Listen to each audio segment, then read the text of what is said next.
101.1 FM and AM 1160. Believe it or not, boys and girls, Amanda Augustine still is with us after all these months. I don't get to talk to her, but she's on the line with me now. Our conversation brought to you by Marcus & Mack, a law firm representing injured people. Amanda, good morning. Good morning, Todd. Good morning, everyone out there. It's good to have you with us here today. We've got a lot to talk about.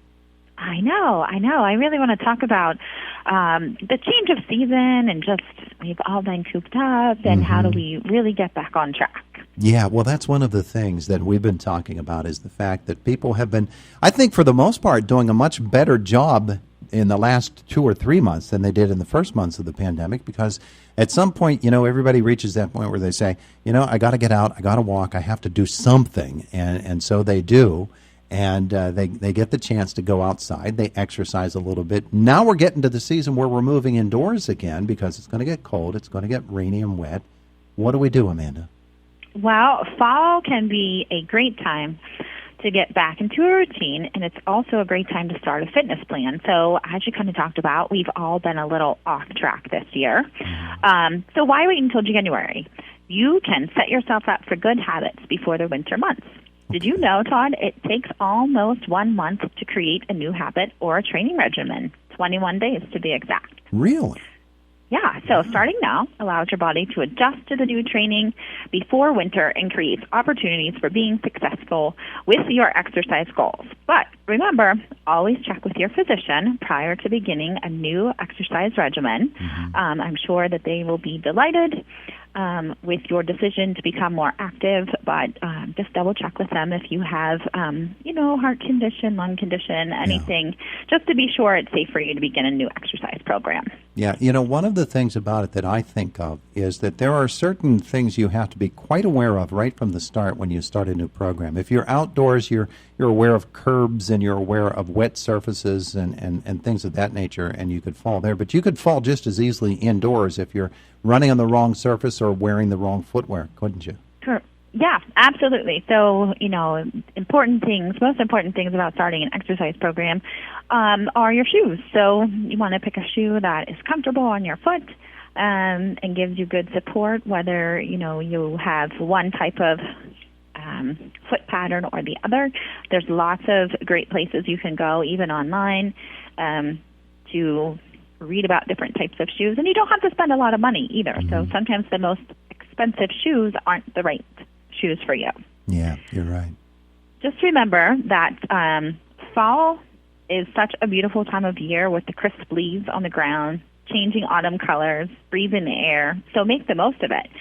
Get outside. I know you talked about the rain and the cold, but before we get there, get outdoors and try some new activities, whether it's running, hiking, cycling, kayaking, are just some great examples. And remember that exercise doesn't have to feel like a workout. So, as you said, take a walk around town, rake those leaves in your yard, walk your dog. Don't forget about the S&T Wellness Center. We did reopen on September 1st. So we are inviting people to come on back. We do have a few changes in place, but you can give us a call and we'll tell you all about it at 724-357-8088. Tell me, what are some of the general rules for using the S&T Wellness Center right now? Appointments and those sorts of things? Yep. Some of the general rules are you do have to have an appointment for your exercise session. I think we're up to running 8 sessions a day. We do require people wear masks when they're in our facility. We have trainers there, cleaning all the time. We have a COVID screening prior to entry. All right, so all of those things. And they're the typical common sense types of things that you need to be practicing in everyday life anyway. Right, right. Go ahead. No, you. It's your turn. Okay, so as fall approaches, also don't forget to balance your habits. So as we all know, our favorite TV shows are making a comeback this fall. And the dreaded darkness is coming and will be here by dinner time here in Western PA. But don't let that slip you up. So instead of becoming couch potato, try to balance your sitting time with moving time. So there's lots of ways to stay active and even still enjoy some of your favorite things. So instead of binge watching on your favorite show, sitting on the couch, try watching your show while walking on the treadmill or riding your indoor bike or even doing some weightlifting while you're viewing. It makes perfect sense. Yeah, and many of us are back into the routine of school and activities, and it's a lot of, running, but that type of running really isn't burning any calories for you. Some ideas to include physical activity while exercising, or include physical activity while you're out doing some of those errands might be simply exercising while your child is at practice. So if any one of you have ever been out there at the White Township fields, there's lots of kids playing soccer out there, and I usually take that opportunity to take my dog for a walk while my child's out there for an hour. Even just simply walk around the fields while I'm watching him practice soccer. Yeah. There's also lots of fitness apps out there right now that you can check out. Some of them are My Walk, Runkeeper, or even the Peloton app. So you can use the Peloton workouts, and you don't even have to own their equipment. Oh, yeah, that's true. I hadn't thought of that, but you're absolutely right. You can do that. Right, lots of things. And so as we are talking about fall also, let's all embrace the pumpkin. So pumpkin spice lattes don't count, right? But pumpkin is a great health food, very low in calories, rich in antioxidants and vitamins, cholesterol-free, and even heart-healthy. So try incorporating some of the pumpkin into your cooking, breads, morning shakes, or, I saw that people even try to sneak pumpkin into their meatloaf. I'm not sure I'm going that far, but it's a thought.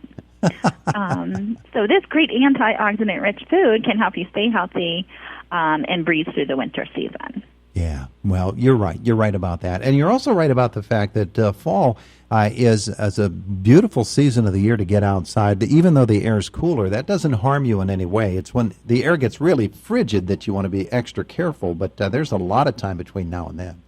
Oh, yeah, absolutely. Step outside of your door in the morning and just breathe in that awesome fresh air that's just so crisp.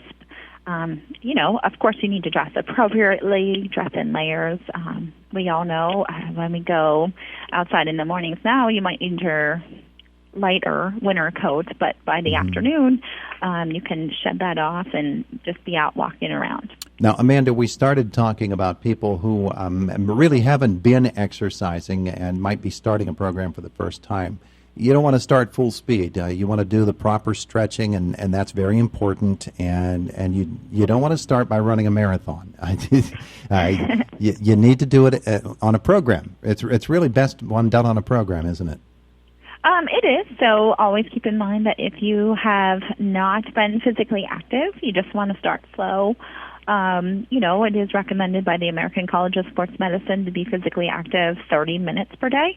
But there's nothing wrong with starting out at 10 minutes per day and working yourself up about 5 minutes every week or so. So absolutely you want to start out slow, let your body adjust to the intensity of the exercise that you are performing as well as the frequency. So, when you're starting out, you don't always have to do this activity every day. It's okay to start with 2 or 3 days per week. Or, if you're doing nothing, even 1 day a week is a great place to start. So take it slow because, as we know, people who get out there and go gung-ho, probably 4 days in are contemplating their decision. Yeah. And, you can go 10 or 15 minutes in the morning and then later in the afternoon or even in the evening go 10 or 15 minutes more if you'd like to do it that way. Yep, absolutely. Breaking it up is a great way. So, if you are someone who's thinking, well, I don't really have time to exercise because I don't have 30 minutes in my day, well, you can simply get up 10 minutes early, get some physical activity in, and then maybe sneak a walk at lunch or after dinner. Personally, I have always been very hard on myself if I wake up late and don't have time to get that 30 minutes. So it really has taken a lot of convincing in my mind that, something is better than nothing. So if you can even get 15 minutes, 10 minutes in the morning, you're still getting yourself off to a great start. You don't have to exercise in the morning. If you're not a morning person, that's okay too. Whenever the best time to be physically active is the time when you'll do it. So Good point. Of course, this being October, it's the Halloween season. There will be a lot of extra candy laying around. Got to avoid that stuff too, don't you? Yeah, you have to avoid everything in moderation. So I will dig through my children's candy bags to find those little Take Fives. But I will do that in moderation. You're going to admit that? Also, what's that? You're going to admit that? I know, I do admit that, yeah. Sometimes I even hide it from them, but that's all right. But keep in mind, too, when we're talking about fall and all of the good things, we talked a little bit about pumpkin, but there's so much other produce that is out there right now and in season. Things like apples, sweet potatoes, pears, Brussels sprouts, cranberries, carrots, and beets are all part of that fall harvest. So these bright colors of fruits and vegetables, they are packed with vitamins and fiber, and they're also low in calories. So remember, the more color you eat, the more vitamins you're getting. Less than a minute left with Amanda Augustine from the Indiana Regional Medical Center. Amanda, what are some of the resources? You mentioned some of those apps. Are there other resources available out there? There are a ton of resources out there. So in our community, we have lots of resources. We have lots of fitness centers. So, if you're thinking S&T Wellness Center might not be the one for you, we'd be happy to connect you with a place that maybe works for you. And please, everyone, get out. Take advantage of the fall and the rails to trails that we have, the Hoodlebug, the Ghost Town Trail, and even the 1 mile walking trail here at IRMC. The colors are beautiful. It's right outside my window now. So it's a nice way, like we were talking about, getting started. So come on out, use our free parking, and hop on the trail and take a walk around. And just remember that your body is going to thank you for not going into hibernation mode this winter. That's a good plan. Good plan. Amanda Augustine, it's so good to catch up with you again. Let's do this again shortly, shall we? Oh, no problem, Todd. Thanks for all of your viewers out there for listening, and I look forward to seeing them out walking. There you go. Have a great day. Thanks. Bye-bye. It is the voice of Indiana County, WCCS 101.1 FM and AM 1160 and AM 1160.